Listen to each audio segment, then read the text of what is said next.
patterns, things to recollect. It's not just the long, deep sleep that comes when the fear has left.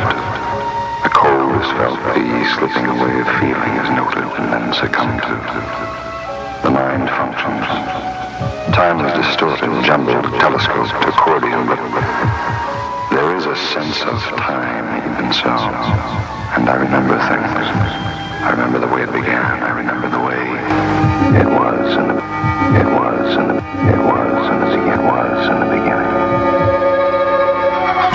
Daddy, I think he's lost his mind. He's never been like this before. Tonight he was almost crazy. What did you say? Oh, crazy things. That he's some kind of a spaceman and that they're taking over the Earth and that we're all going to die. Every time it starts at the speed of light. Mentally disturbed. When a space agency put me on my watch, don't listen to me. They told me to keep in mind the scientific process. And what do we know about it? Where there is an ill, there is a way. So, be part of the experiment right here on Experimental Eel Radio. Check us out on experimentaleel.com. Hey man, it's your old buddy, Mike O'Toole, aka Michael Phelan O'Toole, hanging out with you. This is going to be episode 103, doing my podcast duty. It's my audio odyssey, talking to artists, entertainers, and eccentrics here in my weird world in New England.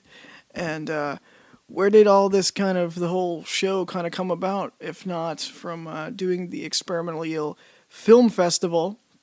And if I didn't already say it, please go to experimentaleel.com. Check out all the shows, over 100 episodes, playing radio with my friends and doing the one-on-one artist interview thing. But where did it all come about? It came about from doing the Experimental Eel Film Festival, where we started out at the Coolidge Corner Theater, then we went to the Somerville Theater in Somerville, Mass. Coolidge was in Brookline, Mass. And these are really historic, famous theaters, movie houses, and they're nothing like the movie-going experience. I'm a film fan. I mean, can you be a filmmaker without being a film fan? I don't think you can. You gotta love it. And so, anytime I'm invited to go to the movies, when I can, I say yes. What have we done here on the show? A ton. We've talked to filmmakers who are part of that festival, DIY festival that I do with my buddy Lawrence Ollie. And so, in keeping with that theme, being a fan, when I'm invited, I say yes. And I got to go back in May of 2018. I got to go and see the movie Ghost Bridge, which is a beautiful Super 16mm film by our buddy, the artiste, John Hartman of Real Groovy Films. And I was invited to hang out with the star of that film, Eric R. Eastman. And that is going to be the talk you're going to hear for the duration of this episode in a minute. We're going to get into it. But in keeping with the whole theme of the movie-going experience, what do you do when you go to the movies? But check out, you have your feature, but then before that, before our feature, we're going to check out some trailers of some of the movies that are relevant to Eric, because not only is he an actor, and Ghost Bridge was actually a recut version of Bridge Crusader that several years ago now was his first feature, having been a trained theater actor. This was his first feature and a lead, and the movie rests on his more than capable shoulders, I feel like. And if you didn't get to see it, we're gonna hear that trailer. We're gonna talk to him about it. But before that, too, you're gonna hear the trailer of not only is he an actor and a producer, but now years later, having done the whole thing now for years, he's now a newly minted director, and not only that, an award-winning director. And we're going to talk to him about his film that's been doing the rounds on the film festival circuit. It's called Spin the Plate, and you can check more information about that out at spintheplate.com. And we talk about that. We talk about several other wild kind of B-movie projects he's been a part of, and sundry other topics that we're going to get into. I don't want to give it away. But I have some news, some new news that I just got from Eric a couple of days ago. breaking news here. Spin the Plate has just been named Best Full-Length Feature Film in the brand new Blast Off Film Festival, which is going to be running in October of 2018, concurrently in New York City and Los Angeles. You heard it here first. So congratulations, Eric R. Eastman. He's the man. I can't say it enough. And thanks to Eric, you're going to hear more about something that he and I did together, working on the El Terrifico Faux Grindhouse trailer. We worked together. I've been kind of upgraded to kind of a producer in there. I'm kind of a fledgling actor in there too, but I ended up being a producer, kind of taking out some of my audio equipment that I've used for the podcast and kind of doing ADR sessions with some of the actors. The great real-life presidential candidate, Vermin Supreme, was gracious enough to host us down there. My friends Chris Kimball and Miss Mary Mack, who've been on this very show in the past and who've supported me in my weird endeavors and friends' endeavors, got together and we rode down to Vermin Supreme's place and we recorded lines for the movie El Terrifico, which is a faux grindhouse trailer, almost a short feature at this point. And it's kind of, we have our buddy Victor Escajadillo, plays kind of a fetishy actor who was killed in sort of a strange way. And then we have his lookalike drag queen character kind of comes in to replace him. And there's sort of there's some mob characters, some evil mobsters are backing this film, and they're not too happy. And Vermin Supreme, he plays sort of a villainous version of his character, El Supremo. So stay tuned for that. If you've been following me on Instagram at Michael P. O'Toole, on Instagram, you've been seeing those stills and little video clips and stuff that's coming out. We got a little ways to go, more on that. But I'm excited. I'm excited about that. And that's kind of the latest. And other than that, I'm just excited, man, to get to go, to have been invited to do this kind of casual interview, and we got to have a little audience there, and we watched this movie Ghost Bridge with Eric and company, and John's kind of doing the nomadic thing. He's always hopping and bopping around. I think he had just come back from Malibu, California, kind of residing on the beach or in the woods or something, building a shanty or whatever he does. And if you want to check out more about John, you go to realgroovyfilms.com, or you find him on Facebook, realgroovyfilms.com. Real Groovy Films is on Facebook. But he's also been on the podcast now, several pretty in-depth interviews with John, or just, conversation. Usually I get pretty lengthy. This topic, this talk with Eric goes a while. This was a little bit different. One of the first things I really put out there, kind of an on location special feature here. Glad to get it out to you.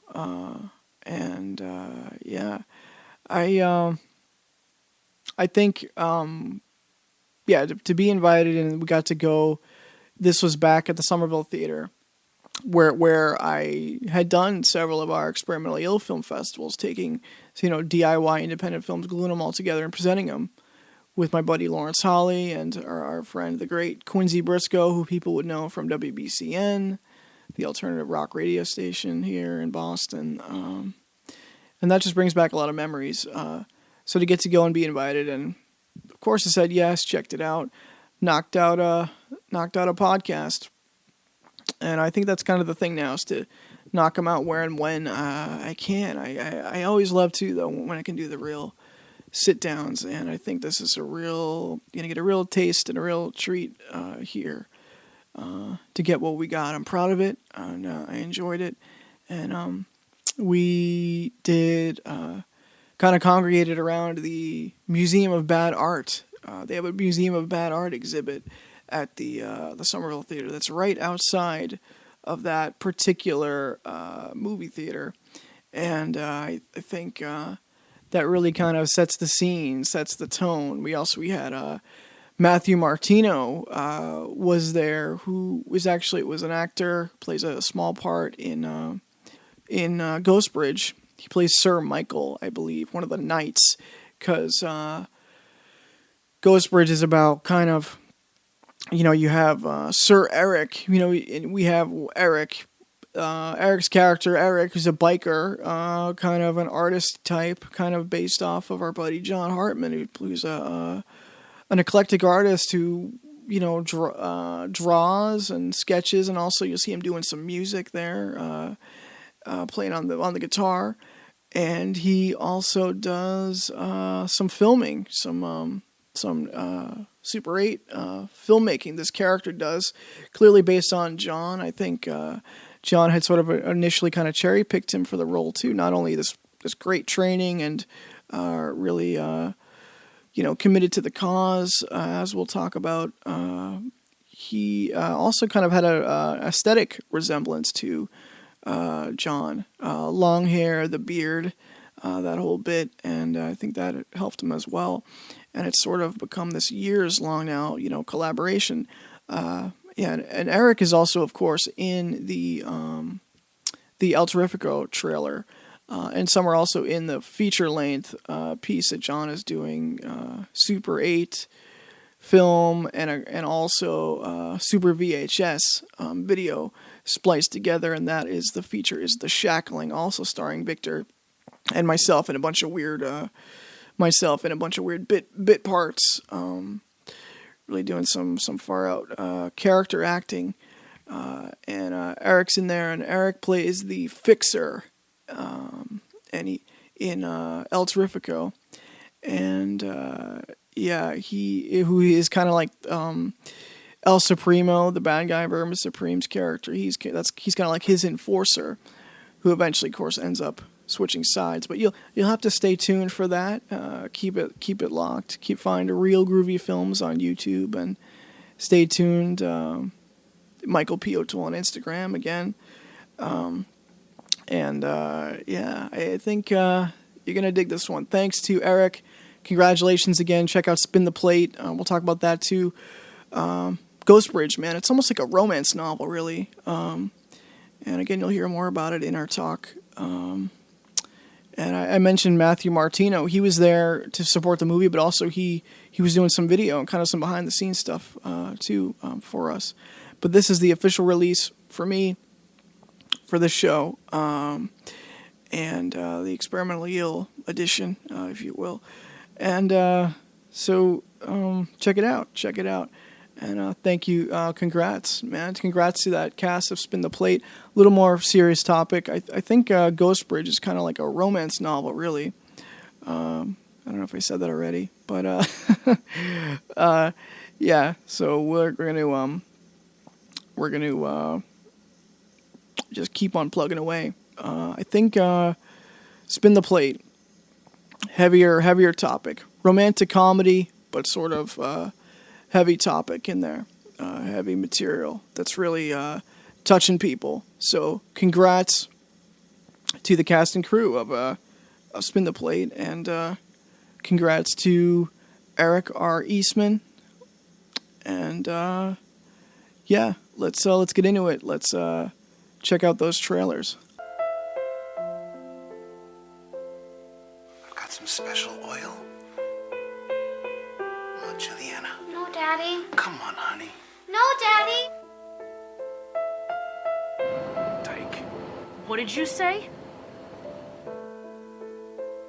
Jesus loves you, you know? Jesus freak. Really, Francis? That's the best you got? He's coming by work, and he wants to take you out. I'm pretty sure that's what normal people do. I'm not normal. Give me $10 if you kick this homeless prick in the face. Are you strange or something? Kinda. In a good way. I'm Francis. Joe.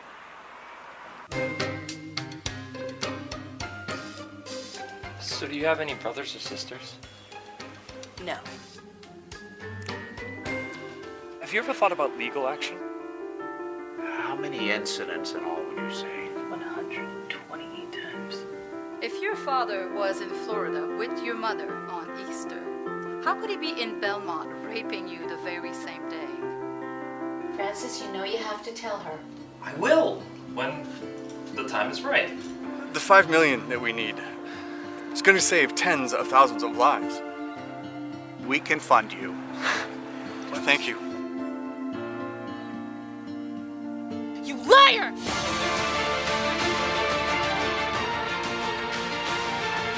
Order! You wouldn't dare! Oh! You do not say no to me! Oh!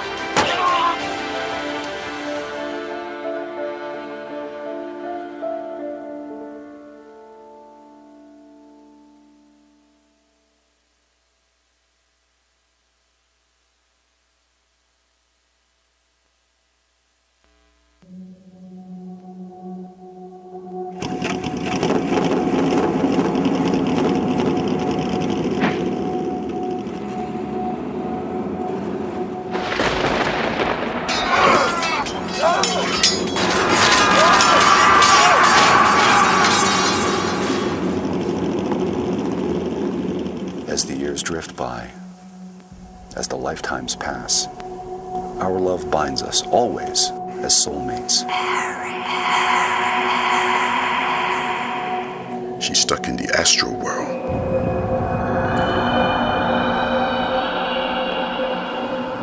I suspect an unhappy truth lies within the old footage from the covered bridges. I had never viewed those reels because of it. Part of me is in complete denial that I could be in love with a spectral soul. But it looked like you two be soulmates. Real connected. This is what she wants from me. Staring with her dying soul. Spinning on the violent wheel. Silent as our lives unfold. Children on the killing ground. I wonder why she comes around. If I don't reach her, I shall go mad.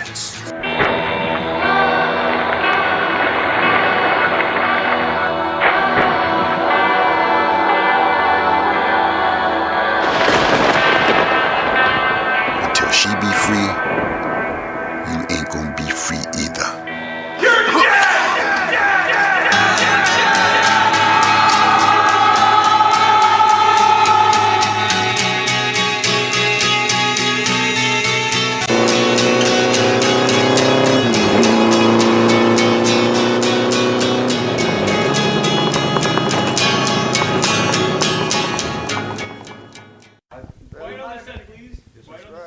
Silence!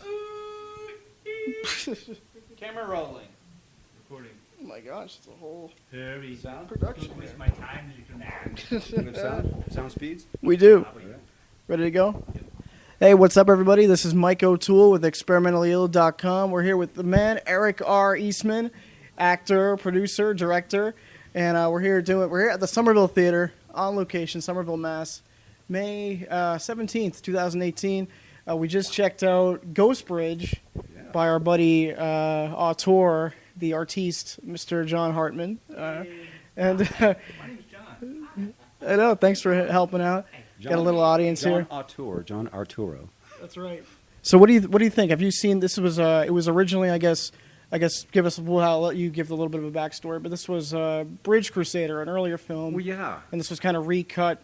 Now it's Ghost Bridge. Had you seen this whole thing, and what did you think of the film that we just watched? Well, I saw it with fresh eyes because it's been a while. It's been a long while, and this project is always going to be sacred to me and very near and dear to my heart, as cliched as that sounds. But I really do credit John and our producer Z Zarbach with having introduced me to a whole new world of expression, which I literally didn't have in my life experience at all. I was a stage actor, mostly an amateur, local. But it was my passion. I did it for years and years and years. And then when media production came into my life, thanks to John, who found me, believe it or not, on MySpace. This is pre-Facebook stuff, back in summer of '06. And he made this proposition that was really intriguing, which was, I want to come to New England. I'm in Denver, but I want to come to New England and make this movie with you. You seem to fit the bill. You're the right type. And I see that you have some experience. So he put a lot of faith in me, and that was flattering. And so I put my life on hold for, 2 weeks to a month or whatever it was in October of '06, and he and Z, that's a skeleton crew by any definition, right? Two people came to New England and at times stayed at my place and other times not, and we just did this, what was originally intended to be an experimental film based on some German expressionistic, shooting styles. And this was based on a short, too. There was a short, Emily's Bridge. The original inspiration behind Emily's Bridge, John shared with us at the beginning of Bridge, I keep calling it Bridge Crusader because that's its original title, of Ghost Bridge this evening. And Emily's Bridge is just based on the idea that there was a woman who had a suitor, somebody who was courting her, and who promised to meet her at a particular bridge in Stowe, Vermont. Is it Stowe, Vermont, John? Right. Yeah. And she, they agreed to meet at night and then run away and elope or whatever, and he didn't show up, so she hung herself. Reputedly. That's what the rural legend says. And so we actually did do a version of Emily's Bridge based on that exact story. We went back there with the key actors from Bridge Crusader, a.k.a. Ghost Bridge, and we literally shot our version of Emily's Bridge, which was the legend that gave rise to Bridge Crusader in the first place. So Bridge Crusader came out of the very active imagination of John Hartman, and this was his vision from the start. Mm-hmm. I was just on for the ride, and I was really a novice in media production. Mm-hmm. So I really learned a ton from him, and I know I may sound a little worshipful here, but that's because I'm feeling very whimsical about the fact that this film, and you're seeing the adventures, quite the visual flair John Hartman has. I think you lucked out. I mean, this was your first film, and it was shot on 16 millimeter, right? It looks great, man. Yeah, super 16 millimeters. So that's why the colors are so rich and all that. And you just saw an example. You are seeing an example of John's gonzo filmmaking style, which was really visual artiste. He totally is. So that inspired me to pursue media production, and I've never looked back, and I've stayed involved in media production since. It's been great. It's been a great ride. I love it. Sometimes you get paid, most times not. So what? We're artists. We love what we do. And, that elusive dream of breaking into the big time, I think a lot of people have it. But I'm kind of passé about that idea. I just want a body of work I can be proud of that will withstand the test of time. And I think Bridge Crusader, a.k.a. Ghost Bridge, does that. Mm-hmm. Yeah. We have quite an extensive, you mentioned training. We can talk about that. I mean, what we see from you in this film, where there's some sword play, and there's you're riding that great motorcycle, and there's a ton of playing the guitar. You're a man of many talents. I've done a lot of stuff. I've done music. I did music for a lot of years when I was a much younger person, and still love it. That very guitar with a Ramones sticker, nice. That acoustic guitar is still in my house. Despite the fact you just said when I was a much younger person, but if you look at Eric, he's holding up pretty well. For a guy that's receiving regular mailings from AARP, I'd say he's holding up pretty well, and there easily could be a sequel to Bridge Crusader. Oh, that'd be interesting, because if you watch Ghost Bridge, there's a real resolution that comes to my character in it, and he feels relieved of his duty and his quest. Right? It's completed. So you would have to be some other kind of crusader, perhaps a spiritual. You have to guide the next Bridge Crusader. Yeah. Obi-Wan Kenobi. Yeah. I love. That's right. See, this is why Matt's you here. get a cool death scene. I'm not kidding. Look, That's a great idea. It's a wonderful idea. What I'm saying is, Bridge Crusader. And the vision was reborn right here. You were here first. What I'm saying is that I think Eric R. Eastman still has leading man status. Mm-hmm. I still think you look good enough. Coming from John Hartman, feature that's film. the highest praise. That could have come from Clint Eastwood, and it wouldn't mean more to me than coming from you. Because I'm a visual artist, I can see that you still have it. You still have some miles left in you, Bridge Crusader. Dude, word up. Word to the Buddha. But let's not just on the outside. I mean, kind of, you have an ageless thing going on to kind of motivate people who are they think they're too old or they can't do this or that. I want to check out the film that you're a director now, a film director, right? Spin the Plate. Tell me about that. Didn't you just win an award? As cruel fate has it, yes, I somehow managed. That's this year or last year, right? Director. So over the last 5 years, really the better part of the last half a decade was invested in large part, for me anyway, into the film Spin the Plate, which was written by a friend of mine who I knew from theater circles, from doing theater. He's a playwright, an award-winning playwright. He's worked with Ernest Thompson. He's trained with Ernest Thompson, who won the Oscar for writing the screenplay for and the play of On Golden Pond. So he's famous for that. He lives in New Hampshire. He's a native son. The guy that wrote Spin the Plate has studied with him a lot and learned a lot from him. And he himself has won awards as a playwright. So he rendered his wife's novel, which had already won awards in women's literature, called Spin the Plate, as a screenplay. It really presented more as a stage play because that's what he knows. That's his craft. So I had to get at it and work with it and massage it and turn it into a screenplay. And ultimately we produced it in 2014. And in the years since, we've been in post-production because it's indie film. And if you don't have millions of dollars, you need time. You know, you lack money, you need time. So that's what we did. And it went off. Ultimately, it got completed early this year. We submitted it to film festivals. It was accepted at one, which was a local festival, the Boston International Film Festival. And that was a blessing, just being accepted, because they get thousands of submissions from all over the world. And it's screened, and as luck has it, they loved the story because it had so much soul, so much, that I and the lead actress both received the equivalent of basically the silver medal in each of our respective categories. So it was humbling as hell because, you know, I'm surrounded by people that I consider to be better film directors by a million miles. And I mean that sincerely to everybody in the room. And I really do feel like the student, honest to God. But I do know characters. And those of you that have worked with me as an actor know that I love my characters. Right. We did a little bit of something with John last Sunday, and and I've seen you several times. The way you help kind of choreograph those fight scenes, and you're always asking the right questions. I think as an actor, I can definitely tell you you have the right balance of taking it seriously, but not too seriously. You kind of know what to focus on. You take the work seriously. You don't take yourself seriously. You can't. If people catch a whiff of you taking yourself too seriously on set, they're going to shut down and be less receptive to what you have to contribute, because there will be static there. That's no good. You can't trigger egos. What you want to do is enable your teammates. And I know that sounds awfully kumbaya, and maybe it is. But look, filmmaking is a collaborative process, and the moment you lose sight of that, you've become a less vital link in the chain. So you've got to be that person who enables those around you to optimize what they have to offer. Mm-hmm.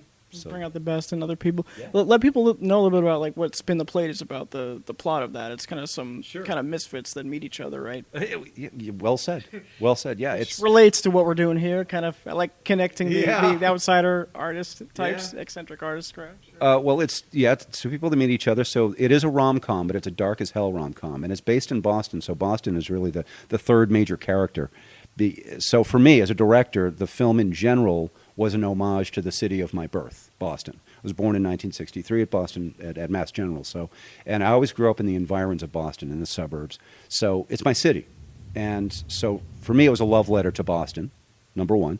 But the story itself is about a woman overcoming the scars of childhood abuse, profound, ongoing childhood abuse, which when you lay that on people, like, the elevator pitch, they kind of pull back because they're thinking, I just wanted to be entertained. I don't want to be preached at. I don't want to have my heart broken, But you get all that. You get the broken heart, you get laughs, and you get redemption, and it's a ride. It's a great ride. So I got a beautiful story handed to me, gift wrapped, and I was invited to direct this thing because they knew me from theater, and it was very humbling, like I said, but it was an opportunity to really stretch. And I think it turned out well. It took us a long time to finish it because post-production is arduous if you don't have a ton of money. Professional studio time, the whole nine. But we did it. We finished. So you think, kind of having been an actor and not been familiar with film, and then having that experience now, you think you can kind of could you kind of relate to the actors on that set more than maybe somebody who didn't have that experience? You can connect with them, Absolutely. Well, I likened it to, this is kind of a weird metaphor, but instead of being one of the kids at the daycare, now you're running the daycare. So you better have some empathy for every kid on their level individually. And if you can't, then you shouldn't run the daycare. Yeah. So, yeah. So did you ever, when you saw really get up inside every character and understand the relationships and the emotional geometry that exists all the time. So, did you appear in the film at all as an actor? There may be a cameo of a psycho hippie at the Boston Gardens on the Common, wearing an American flag T-shirt, but I won't attest to that. You'll have to look for yourself. Yeah. I was gonna say it could be a positive thing, but then maybe you're watching it as a director and then be like, well, if I was acting that, I might play it a little differently, or maybe. Yeah. Well, I had originally visualized my cameo, and I wanted a cameo because Stephen King does that too. He shows up in his films, and so does Stan Lee of Marvel Comics. And, they just like, I gotta have my cameo. The king of cameos, Stan Lee. Big time, yeah. I was going to be a short order cook who was pissed off all the time with flies and a hairnet and stuff like that, and scowling at the order that my character had submitted. But that ended up never manifesting itself, so I just did a quick walk-on, and that was it. But that's not the highlight of the film, I assure you. I had some marvelous actors. Becky Dennis, who plays the lead, and she's from the Boston area. She grew up in Andover, Mass., which is the town I lived in when I was in elementary school. So we're homies, right? And she's in L.A. now with her husband, and she's pursuing a career in the big time. She's appearing on TV with regularity. The TV show Speechless, which stars Minnie Driver. It's about a mother trying to keep the family together, and one of her kids is wheelchair bound, and only communicates with a computer. So it's a show with a lot of heart, and she makes regular appearances on that TV show, from what I understand, and other shows too. So she's really a pro.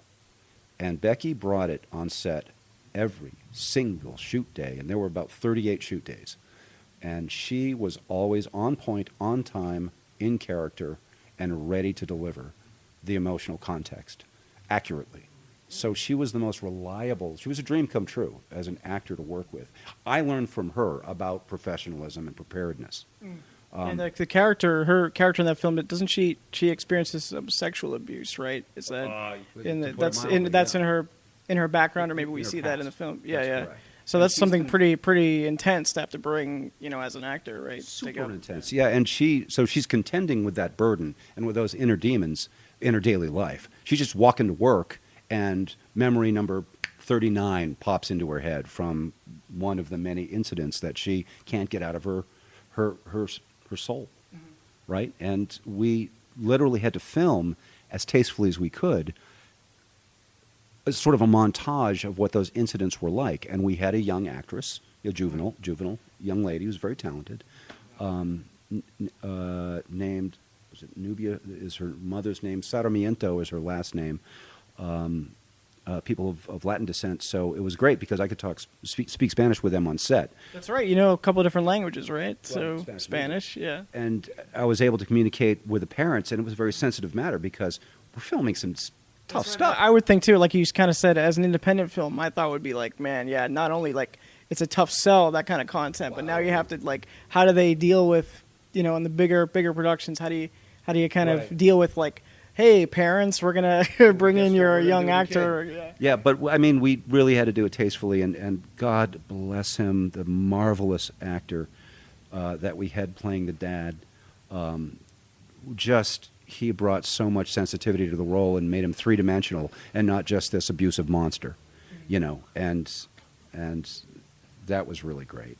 So, he worked well with the young actress, and once we cut it all together, I'll tell you, there's tears in the theater. Every time it's been screened, I'm hearing it. Because it's so touching. What she actually went through and what she has to overcome to get to a place in life where she can just conduct her life without bitterness and anger and the burden. So it kind of becomes like an unconventional love story. Is that right? Or would you say, yeah. Very well said. But I don't want to give any spoilers. Okay. Yeah. And there's a big secret that gets disclosed later, which is a huge life changer. It's a giant game changer. And suffice it to say that the film, based on that fact, necessitated having a corporate jet, $7 million corporate jet, which we got as a prop. Wait, say that again. Say that again. How did you manage this? A helicopter. We had a gun. She packed a gun for a little while, but it was a fake. But it adds a little spice. We had the T, both the trains and the subway. We had a high-rise, professional high-rise that overlooks Government Center, the Zakim Bridge, and the bloody harbor. So we had a lot of high-ticket settings that we. So was this kind of run and gun style, or did you get? No, should we? it was planned. I mean, Yep. I mean, Raja Samaru was our cinematographer, and he's a real pro. He's a real pro. So it was planned. We had a shot list, and he and I, we even had a sort of a makeshift storyboard. Even though I was so new and I was so stupid that my storyboard was next door to useless. When we, I learned a lot. Well, obviously it worked. You're winning awards and stuff, right? So it's working out, right? I guess I don't want to. And you're touching people. You're touching audiences. More about some. I don't want to. Well, it's not about that, but diminish the award, right. 'cause I'm honored. I'm really honored. But it's just a subjective opinion of a small handful of people saying this is a vital story about a vital subject that got told well. It touched us, and we want to honor you for that. And I thank them for that. But I don't want to make more out of, an award at a festival without diminishing it, for which I'm very grateful, because it's not about that. It's about, will this story reach people, touch lives, and will they walk out of the theater changed? Certainly, people who've lived that experience, been through some trauma. They've come up to me. They've come up to the novelist Donna, maybe because she's female, so they felt they could reach out to her more. And it was really difficult for me to tell because I did have a sexual abuse event that took place in my life when I was 17, and I was subdued by a man who was a big, heavy man, and he had his way. It didn't go too far, but it was enough to leave a scar and piss me off. But it didn't leave the kind of scar that screws you up for life. At least in my case, I guess I was able to shrug it off and just say, oh yeah, what an a-hole, what a jerk. I guess I won't grow up to be like that. But I knew what that was. I knew what it was to be powerless. I knew what it was to be controlled. So you kind of bring that to the film. So I had that, and nobody knew that. And this is, by the way, I'm disclosing this for the first time publicly. I've never said this out loud publicly, but I did tell it to Becky when we were on set, and it blew her mind. You had to go there herself. Yeah, exactly. So I wanted her to trust my direction as an experienced actor who had some life experiences that would dovetail into the job she had to do. So the results, I hope, speak for themselves. As long as people come away from the movie feeling, I guess I'll use the word empowered, but the word's overused. Empowerment. Whatever. But what do I do with that? Now that I have the power? What do I? Right, exactly. Well, in your case, you went and you made a film. Years later, you were able to do something with that negative thing and make it into a positive. I needed to exercise any demons. I mean, it was convenient that I had that experience to reference. It was convenient. I think for the artiste, it's like they got to say, an artist, you're saying the thing that other people maybe can't say. And so when I was an audience member, you're like, oh, yeah, that's what I'm feeling. Well, that's why I'm bringing it up and I'm saying it out loud, because it's relevant and it... Yeah, I appreciate you opening up about that. Credence. Yeah. Well, you heard it here first. Ah, great. But it adds credence to the story, I think. Yeah. So, yeah. Mike, perhaps you should ask Eric R. Eastman about Quest for the Indies. That's right. I think as a big... Joe's like, enough about the other thing. Well, no, he's right. That's right. I think I was a fan. Myself and my good buddy Lawrence Holly, who's a filmmaker. He's out there in L.A. now. We did the Experimental Eel Film Festival, and our buddy John Hartman had submitted to our festival, and that's how I was like a fan of John Hartman first. I was like, wow, this is really interesting visually, and this is really compelling overall. And I think Quest for the Indie Tube was probably one of the first things that myself and my best friend Lawrence sat down and we watched, and you're in there quite a bit. Let's tell us about that experience. Okay. I mean, I was a John fan, of course, since we did Bridge Crusader, and then when he came to me with this project, it was a no-brainer. It was of course, where and when, what do you need? And he gave me a character name that rhymes with my last name, Eastman, And so Are you Dr. Beastman or something? Yeah, that was pretty cool. And I had a big old beard, so that worked well. I had the kind of manic, kind of crazy guy thing going on, and I was an oppressive character. I was a person who was trying to control the world of the indie tube. I was trying to basically oppress free expression, open, free, unfettered expression. My goal was to, clamp down on that stuff. That was my character's deal. And we had some really cool situations that I was allowed to explore. Wasn't there was the pink belly torture scene. Pink belly torture! Pink belly torture! Yeah. Right. That's probably how I first saw you, doing that face. I this crown out of broken shards of a mirror and stuffed it down on my head like the crown of thorns. And this is in Sturbridge. We're shooting this thing, and we were. It was green screen, so it was. I was in a fixed position. I couldn't move, and I've got the crown of thorns, sitting here. But it looked freaking cool. It looked cool, and it was just like this mirror sort of. Being those kind of trippy visuals there. And yeah, that's right. It was doing all this stuff. See, that's the thing is John's unafraid to play with visual impressions and to become impressionistic as hell in the midst of an actual story arc, which is a cool sort of juxtaposition, and which is why it's hard not to like his work. So that was fun, and Indie 2 was cool. We actually, John's in the room, so I'm going to look over and go. We were doing pickup photography for Indie 2 for years, were we not? Like 2 or 3 years? Quest for the Indie 2 was a work in progress, just the way Bridge Crusader was, and I didn't have a real tight script, so we just kept adding and subtracting as needed. Yeah. I mean, really, if you think about it, Bridge Crusader took until 2013, until Ghost Bridge came out. It took that long. Right. To actually finish it and finalize it. That's a 7.5 year stretch. Yeah. So, yeah. Quest for the Indie 2 took from 2009 until 2011. I almost trashed it because I wasn't happy with it, so I did a few things. Wasn't it originally meant to be a web series or sort of a series that then was a feature? It was a web series originally, but somehow people didn't grasp it as well, so I decided to make it a feature, and I'm not sure if that worked out better or not. It has not achieved a great deal of notoriety. Well, for me, it has. Me and Lawrence. It's a midnight movie stuff, man. Yeah, you're right. You need about another 10,000 like you. Right. Well, I mean, a better place if there were. It doesn't work out that way. Reaching the audience when you go so far out on the fringe is not easy. Right. I think with Ghost Bridge, that was kind of the. Did we lose battery? I'm dead. With Oh damn. Do a few more minutes. Yeah. I've done a bunch of projects with John. Indie 2. Hello, John. Yay! So please, elucidate. Emily's Bridge. Emily's Bridge was great, and the funny Quest thing for was the we Indie did 2. Emily's Bridge after Bridge Crusader was After done. Bridge Crusader was done in 2009, we did Emily's Bridge, just as paying homage to the project. Yeah, it was nice. Yeah. I thought Emily's Bridge was a great short. That kind of it's sad. It's a sad love story.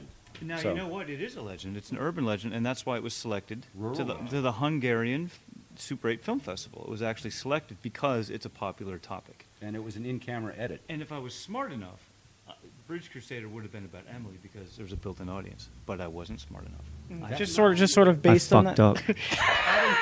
I don't know. I'm going to contend with that, but you're the artist speaking about your work, so go ahead. But I don't know if you did. You're talking about from a commercial standpoint, or okay, all right. Taking risks. I think they both stand alone on their own really well. Yeah, of course they do. But more people will see Emily's Bridge because there's already, the algorithms and all that stuff. That's a known legend already. That's Correct. a story. Yeah. That's So just like the Dudleytown Curse, it's a known legend. So it's. That's another good project we did together. Oh, that's right. You were in the Dudleytown Curse in a big way. Yeah, I was actually played Edmund Dudley. You played Edmund freaking Dudley. That's true. I forgot. I actually liked that footage. I liked what we got. Yeah. I liked my performance. I'm usually pretty critical and unhappy with what I see because artists do that to themselves. But I liked it. I actually thought, I really kind of nailed this guy. His indignance, his dignity, and the fact that he was resigned to his fate and all that. Doug Kirkpatrick enjoyed it as well. Good. Thought it was good. And then there was Light of Knowing. You fought with Brandon for Light of Knowing. Oh, Brandon! See, Brandon was one of the warriors, one of the knights in Bridge Crusader in Ghost Bridge. Ghost Bridge, we see He's kind the guy of wearing the red tunic. two different lives of the character, right? The modern day and then and then his past life. That's right. See Ghost Bridge, the new version conveyed that. it's a little more clear. He gets it. And See, then that's, there's the this film is a good that never thing. happened because I didn't put film in the camera. And so Eric showed up in Gloucester, Massachusetts to do a film in 2010, but I didn't put frickin' Princess. I always have suspicion that you don't have any film in the camera when we were shooting. This has happened. This has happened. We literally spent an entire afternoon, in a day at a great location shooting nothing. The castle in Gloucester, quite nice. Yeah, quite it was a nice little fairy tale script. Oh, beautiful. We even worked out a fight with a sword fighting, and he brought in a friend from California who was very talented. Colorado. But the problem is, I took out the film to show young Amico, who was 17, a photographer, who just happened to be there, and I didn't put the film back in the camera. So there you have it. Feud Angel never happened with Eric Eastman. It had to be shot again when I was sure I had film. In the No, camera. we got a lot of still photography. Taking risks as an artist. I want to talk about like something like maybe a little more fun that you've like taken some might say as a risk as an artist. And I think some of the filmmakers were Brina still in here the room? tonight. Yeah. Brina? But we're going to talk about the right. I was looking at the IMDb page. I'm like, what is Transexuals from Outer Space? Is that the Well, Transsexuals from Space. Funny thing you would bring it up, and I'll tell you why. Because the visionary and creator of Transsexuals from Space happens to be in the room. Have we lost camera? No, it should still go. Battery's still chugging on that one? I have an The screen. Those GoPros are... Fizzes out every 10 If you, seconds or so. That's weird. press the front, it will come back on. I also have Brina, I have an extra can we battery be honored too. by your presence? We're going to talk about Transsexuals from Space. Michael has asked me about that, and I feel blessed that the creator is here. Transsexuals. Look at her crossing her arms. From space. Transsexual from space. Should got John to do the intro for that. Qualified to comment on. I was just one of your actors. We have one of the actors from the cat. Dronedia. Dronedia was 2. a principal in the film, so don't feel unqualified Okay. to speak up. Because, Hartinia. I'm sorry, Artinia. Yes. Yeah, it's been a This while. was your character? I forget my own Don't start with characters. me now. Oh, see, But you- yeah, since you were one of the lead characters, it's not like you're not qualified to speak on the film. Okay, fair enough. I'll accept that. But I was a damn fool in that I signed up for a full weekend acting workshop on the same weekend that we were shooting principal photography, which was very silly of me. We shot around. I Everything know. worked. Everybody had to Everything tolerate my flitting in and out and getting on makeup, get out of makeup, and going back to Boston. But we made it work, right? Right. Yep, we did. So, yeah. So who do you play in that film? Hartinia is Eric? the name of the character, and she is a girly girl, very much a girly girl, and she has a fondness for space-age automatic masturbatory devices, in particular. And inventing new words that are in the general lexicon. That are now in the general lexicon. She has a gift for that, and yeah, Hartinia and expressions invented like the word bling. bling, bling, bling. Yeah, and it is what it is. I like that. So she's a bit of a cunning linguist. Yeah. Yeah. She's that. Sorry, John missed that one. He's usually Yeah. one for the wordplay with that. He is Yeah. that. Along with the plucky comedy relief as well. That's right. So she's a handful, Hartinia. She's very much a close cousin to a very important part of me, an alter ego that definitely lives within me, and sometimes lives out in the open. And her name's Erica. And Erica got to play. It was actually Erica that showed up on set.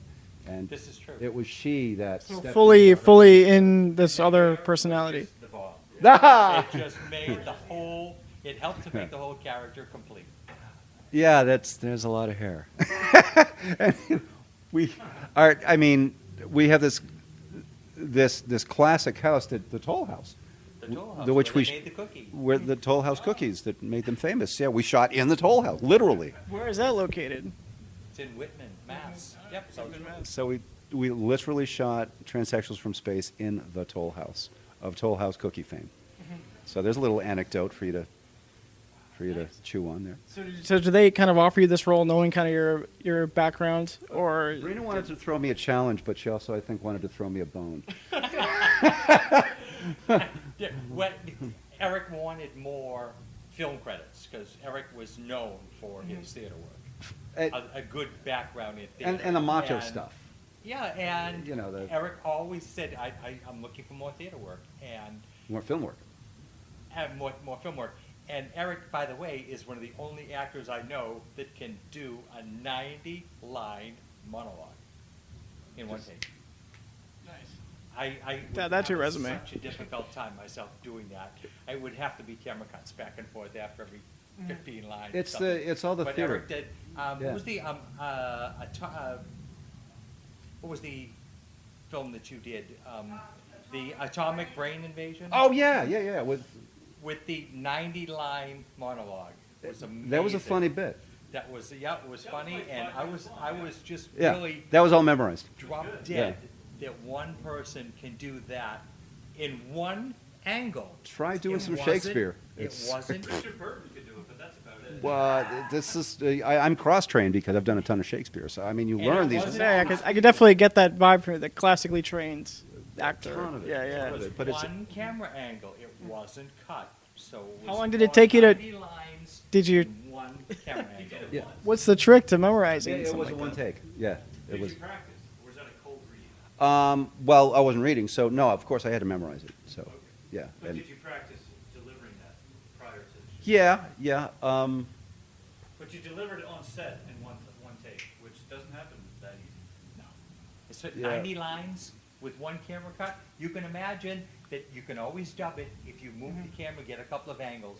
But with one camera shot to get 90 line, you know that it's accurate, and there was no prompter. Well, I had a great director too. I had a great director who worked with me and explained what he wanted. His name's Richard Griffin, and he's fantastic. And he turns out movies regularly. They're quality. They're entertaining.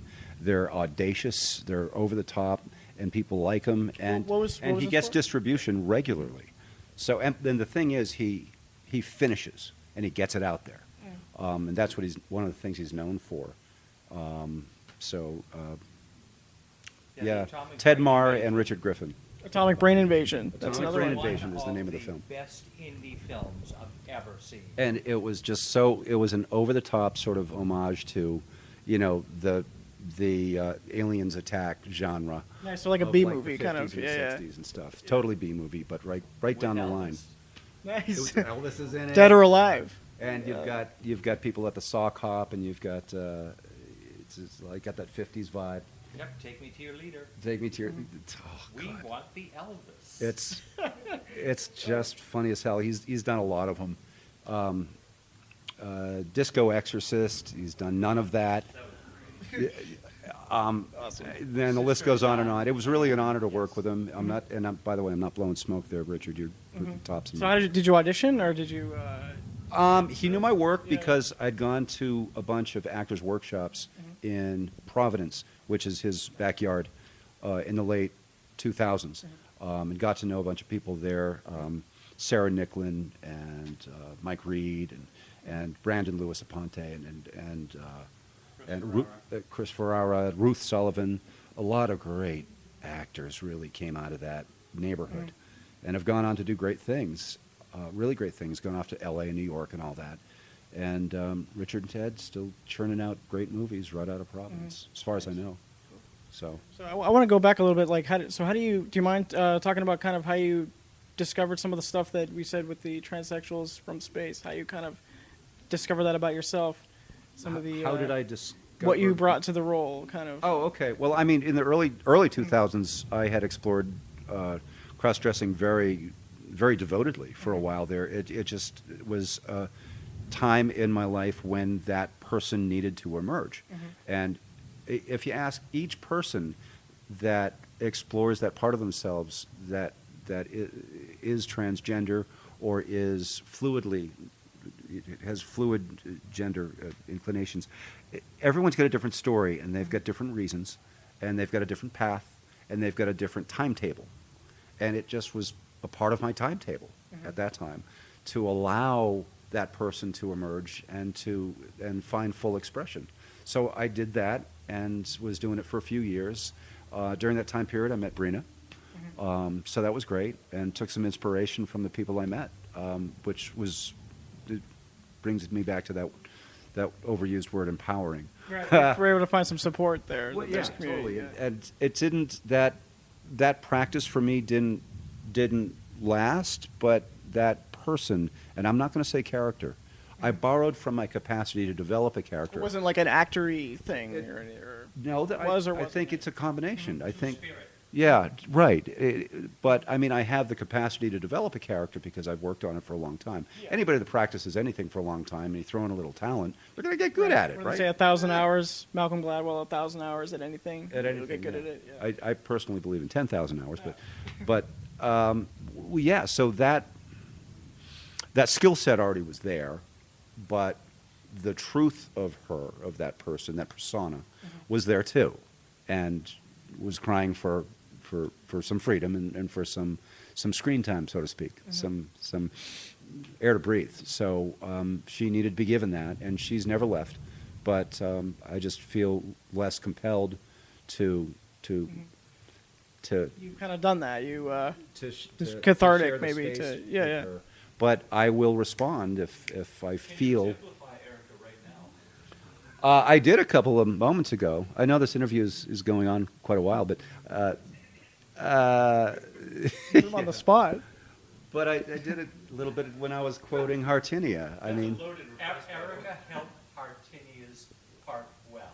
She was, yeah, right. All I had to do was access, and I asked it. I actually had to ask Erica what to do in that role, and that's why I was able to manifest her so quickly when our timetable was so tight during that production weekend. That's why it was like turning on a light bulb, because I'd already kind of been there. And she's very much a girly girl. She's very feminine. And so at that she's time, also very, I don't want to say shameless, but she has an appetite. So at that time, was that able to be kind of a part of? I know some people it'll become part of their daily life, everyday life. Yeah. Other people, it'll just be certain times. It'll just be a part of them, and that's fine. And it's not for anyone else to prescribe how to go about it. It's the freedom cultural freedom that needs to be prevalent in our culture to allow people to walk their path. To walk their path, judgment. That's a good message in general. Trying to be creative or do something outside the box. That's kind of the message of what we're doing here. Yeah, that's exactly right. It's about free expression. And being true to your heart as well. Being true to yourself, true to your destiny. Yeah, all that. Yep. So do you feel to kind of wind down a little bit? Do you feel you've been true to your heart this path? We've brought us here. We've self-expressed. You've done your film stuff, and you've. Yeah, it's weird. At this point now, having appeared in public as a director, whereas previously I was always just one of the actors, and proud to be that, and I'm still proud to be that. But it's causing me to take some inventory and step back and just look at the body of work and feel very proud. And also, I've said humbled already a couple of times, but I mean it, because I have so much to learn. I still feel like a toddler. I really do. I've been doing this 35 years, maybe longer, and I just feel like I'm a kid with a shiny new toy, and I'm still discovering what it is.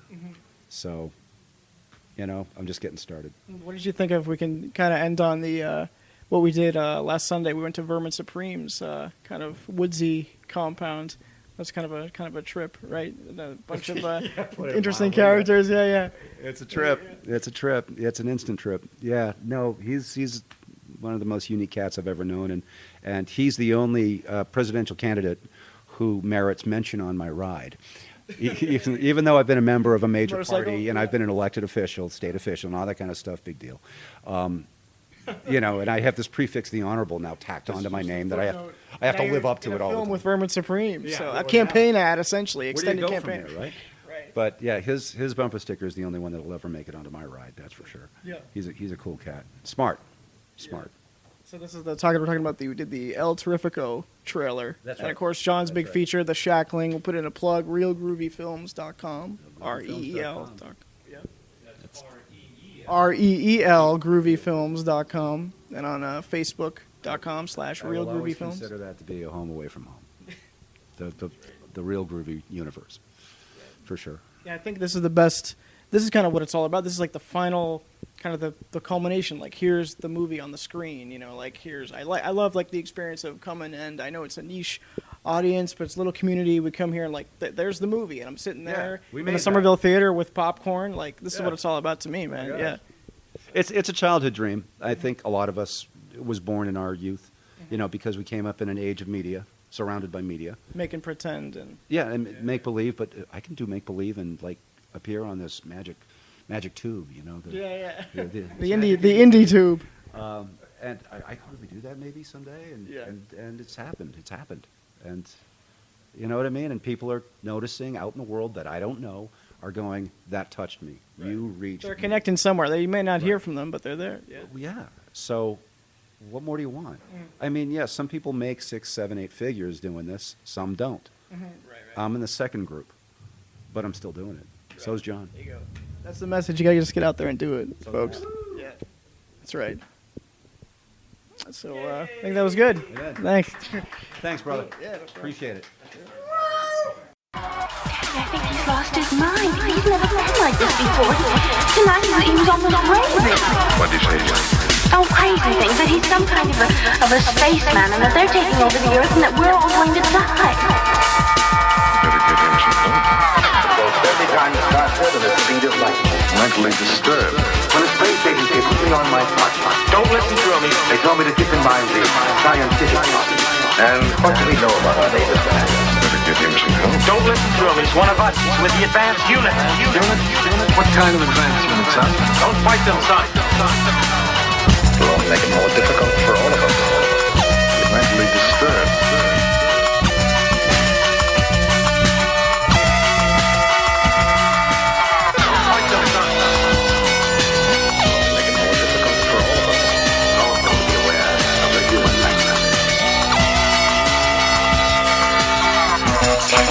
Lost his mind. He's never been like this before. Tonight he was almost raving. What did you tell us all about? Oh, crazy things, that he's some kind Mentally of a disturbed. spaceman and that they're taking over the Earth. And what do we know about our latest man? Better give him some help. Don't listen to him. But in turn, space unit would be like an ant falling into a When a space agency put me on my smartphone, they told me to keep in mind the scientific process. Also to be aware that you must tell us all about your commander Stansfield. Are they good? Daughter, mentally disturbed. Don't fight them, son. It'll only make it more difficult for all of us. What we're doing is wrong. We should save these creatures, not exterminate them. It's true they murder and hurt one another, and they're subject to unreasonable hate and